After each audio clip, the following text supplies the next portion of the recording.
now let's turn to our special report, where we show you the utter devastation inside the Adass Israel synagogue. I went in with Yumi, a businessman who was studying inside at the time of the firebombing. It was profoundly heartbreaking. Here's that report.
What happened here in Australia?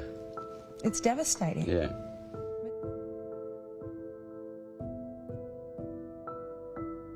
So Yumi, let's go through to where the fire really ripped through the synagogue. Oh, look at this. This is unbelievable. Oh, it's heartbreaking. Horrific. It's truly heartbreaking.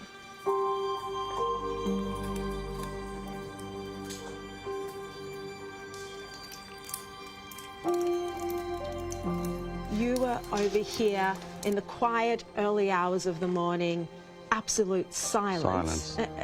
Tell us what happened. So I was sitting there, as you can see, my books there at the first table there. On the left-hand side there, on the right-hand side of the table, there's some books still there, not completely burnt. And I was studying. Suddenly I hear this big bang that felt like a sledgehammer on a wooden door. And it was on this door here? I think so, I don't know. But then a second later, another bang, and I saw glass flying out. So I knew that I was under attack. So I just jumped up, ran out, and I forgot my phone. When I went out, must have been terrifying, that moment. I was terrified, yes, I was. But I am part of Hatsula, and I've got a radio on me, a walkie.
That similar fire, the same technique.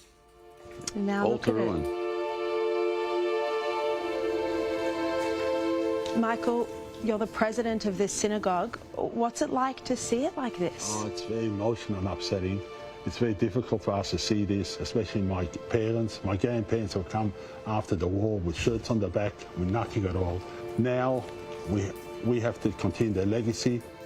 Did you ever imagine? Never, never. I thought possibly it could be a bit of hate, a bit of shout, a bit of screaming, but I never imagined it's going to come to this. I was up already. I got the call at 5:10 Friday morning. I was totally shocked. I got here within 5 minutes, and I just couldn't function all day, and I still can't function. And it's going to be a huge project, a huge rebuilding project.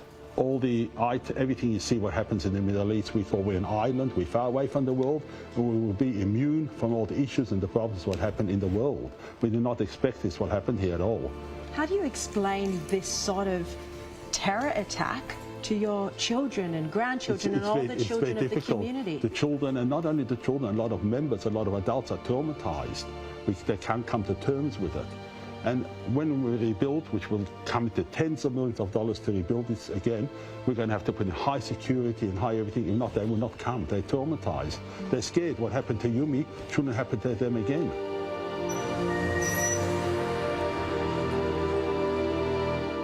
So, William, can you tell us this incredible story of this Torah scroll surviving now 2 synagogue attacks? The synagogue was firebombed in Bratislava. As you can see, it's a new coat that was put on there because the old coat was damaged. It says, survived the Holocaust in Bratislava. And when my parents came to Australia in 1948, they built up this synagogue.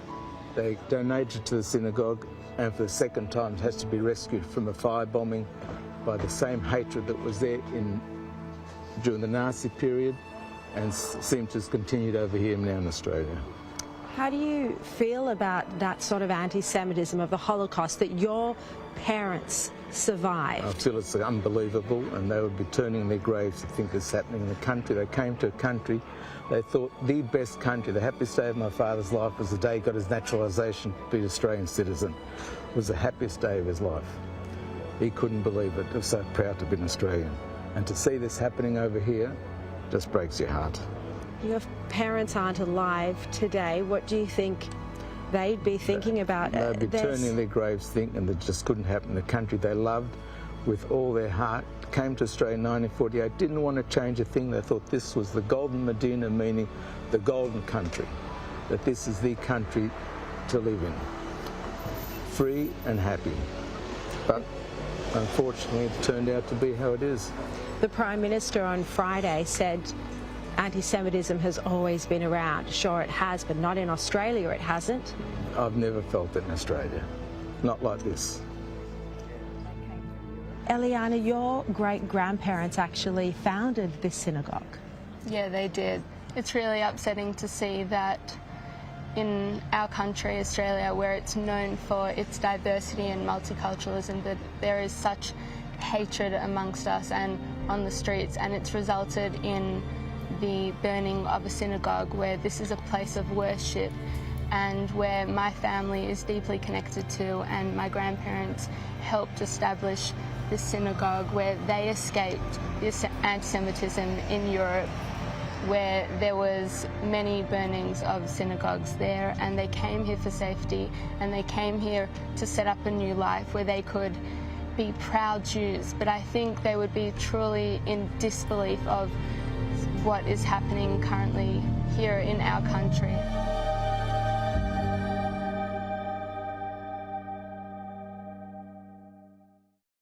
It's just heart-wrenching, isn't it? And if you want to donate to help the rebuild, no matter how small, the website to go to is www.rebuildadass, that's ADASS.com, rebuildadass.com.